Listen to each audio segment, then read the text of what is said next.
Hello mga mare, walang nagtatanong pero... Ay, gabing-gabi na nga at ito nga si Boss _ Mapagmahal 143 nag-open pa nga ng kanyang mga in-order sa Shopee. Ay, kala mo naman talaga ay Shopee.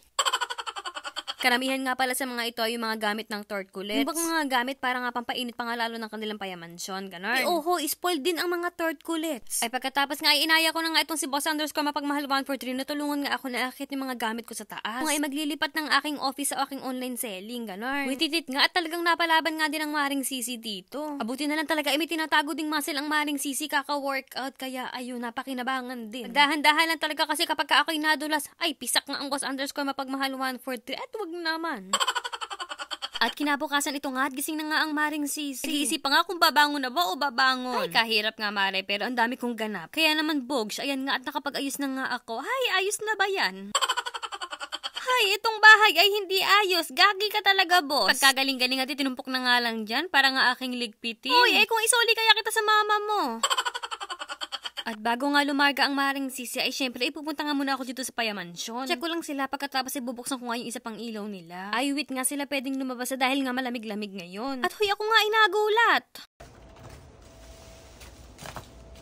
Ay tingnan nyo nga itong si Squirrelli ay nandito parang ako'y binabate pero bakit naman ako'y ginugulat mo naman? Sa kakatawa naman itong mga daliri ko. Kaya ako nung nakaraan sabi ko, ay ako na nga lang ang gagawa ng aking mga kuko. Pero wait pala kaya ng time ko. Madami na nga kayong mga mari ko. Ay gusto kong mas makilala nyo ako. Isa sa mga bagay na hinihiling ko, sana ay mas maganda siya. Pero pwede na din siya. Talagang kamay ko mare. Daliri ko or something. Basta ganyan. Hindi siya pang dalagang Filipina. Yeah. Yung mahahaba, ganon. Parang pang dalaga talaga. Ay wait, ang kamay nga ni Wako-Wako. Oo. Naman maalawa-ko yan, ay alagaan naman din natin. Kaya ayan at mag-hand cream nga ako. Hindi nga long-legged ang ating mga, long-legged daw. Basta alam mo yun, hindi nga ganun kahabaan ang ating mga daliri. Sila matabang punggok, ganon. Tapos ayan, may kalyo pa. Pero wafakils ako sa kalyo kasi nga nagbubuhat ako. Pero kahit naman ganyan ang mga kamay ko, proud naman akong sabihin, huy, kamay yan ang masipag. Kamay ng madiscarte. Papalinis ng mga kuko ay naging kemerut bam-bam ko na. Yun, para ma-elevate naman ng konti ang aking mga kamay or ang aking mga, basta, ayun!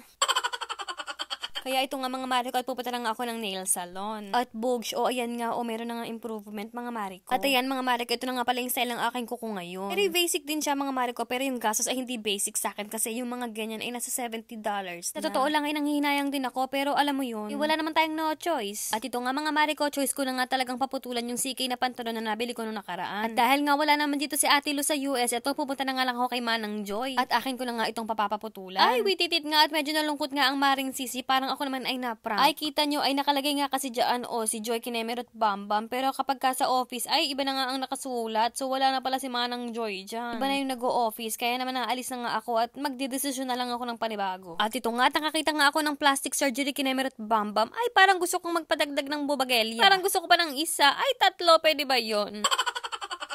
Ay, ang dami ko naiisip kaya aalis na nga ako. At alam niyo naman mga mari ko na nabili ko na nga yung halaman na minimithi-mithi kong matagal na. Siyempre yung Monstera Albo. Maalala niyo sa mga nakaraang vlog ko, ay nandito na din naman ako sa store na to. Ay, dito babalikan ko talaga yung paso na nakita ko nung nakaraan. Dahil nga napagtanto ko na bagay siya sa size ng aking Monstera. At Bogs, ito na nga at nakita ko na nga. Ayan, nakalagay nga dyan ay please don't die. Ay, please don't die talaga sa aking Monstera Albo. Kapag ka siya talaga ay namatay, ay magdadabog ako.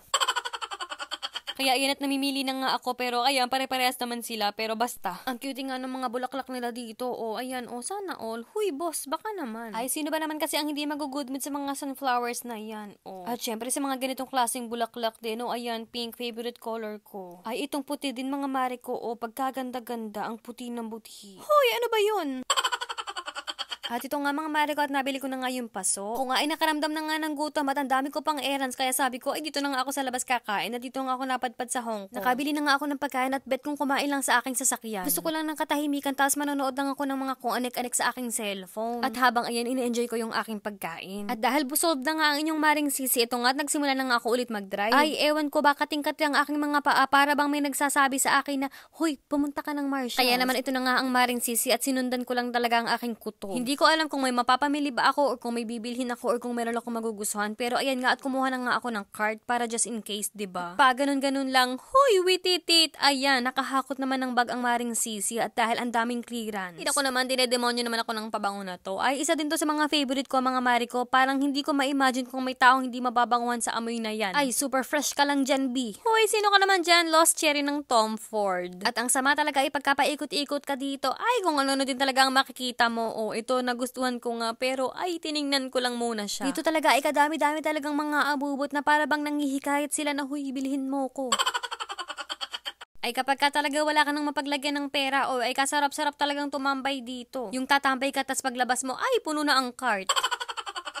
At dahil mabenta nga to sa ating munting shop, ayan, namili na nga din ako ng mga ganyan pa. At dito naman sa sulok na ito, mga Mari ko, ay parang hinihikayat naman ako nito na, hoy, Maring Sisi, mag-home decoration ka na meron bam-bam ka na pang Christmas. Ay, bago pa nga ako masulsulan na kung sino man, ayan nga, at mag-check out na nga ako. Hoy, pakilike na ang page natin, mga Mari ko, at mag-join sa aming Facebook group dahil magla-live ako sa ating Facebook page, siguro bukas. Sa page lang po magiging available ang mga yan, Mari ko, at sobrang muraita, promise. At kung may naispatan kayo, mga Mari ko, ay wag niyo na muna akong tanungin kung magkano dahil i-inventory ko pa ang mga yan at hindi ko pa alam ang presyo. Dahil pagka ako'y nabanas mo, ay sige, libre na, huy, charis!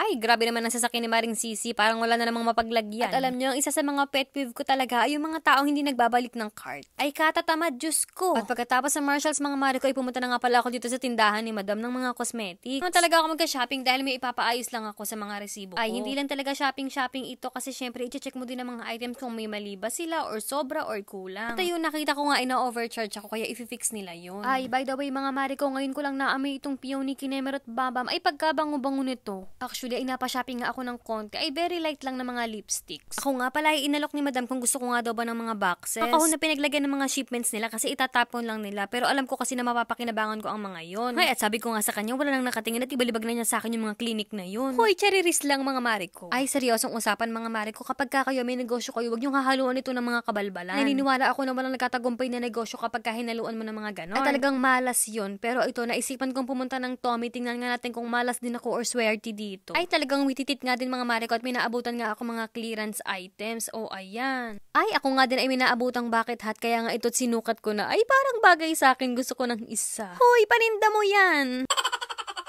Ay naku mga Mari ko, ang dami ko talagang isi-sale kaya naman abangan mo ang aking Facebook Live. At baka ako din ay magpamigay ng house and lot. Hoy, sana naman!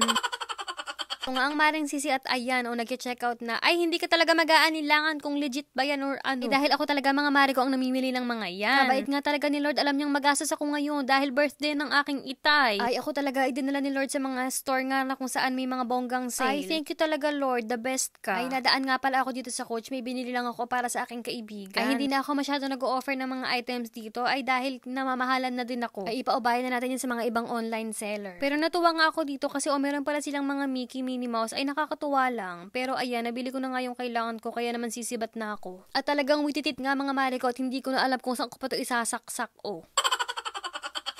Ay, bush, kahit nga dito sa harap, ayan, umapaw na din. At ito nga mga Mari ko at nakauwi na nga pala ako sa bahay at aba, meron nga akong package, kaya kinuha ko na. Mamaya ko na nga ipapasok ang aking mga paninda dahil kailangan ko muna bisitahin ng Tortculats at papakainin ko sila. At napansin ko, ay, kadami na talagang mga dahon, kakatamad linisin at napakalamig. At ito nga pala ang Tortculats mga Mari ko kapag kataglamig, ayan, chill lang sila dyan. At syempre, ayan nga at pinakain ko na nga din sila at ayan nga ang lafang nila today.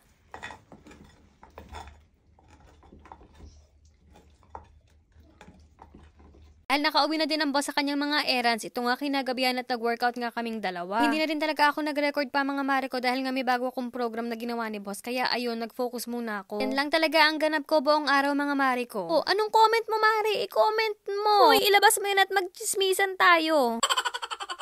Ay, Mari ko, wag mo sanang kalimutan na mag-join sa aking selling Facebook group. At mag-like sa aking selling Facebook page. Ay, ayan nga ang pangalan, MC Fashion Boutique. Ay, magpapamind free ako ng mga kung anik-anik kaya naman for the go. Thank you for watching mga Mari ko and see you guys on our next one!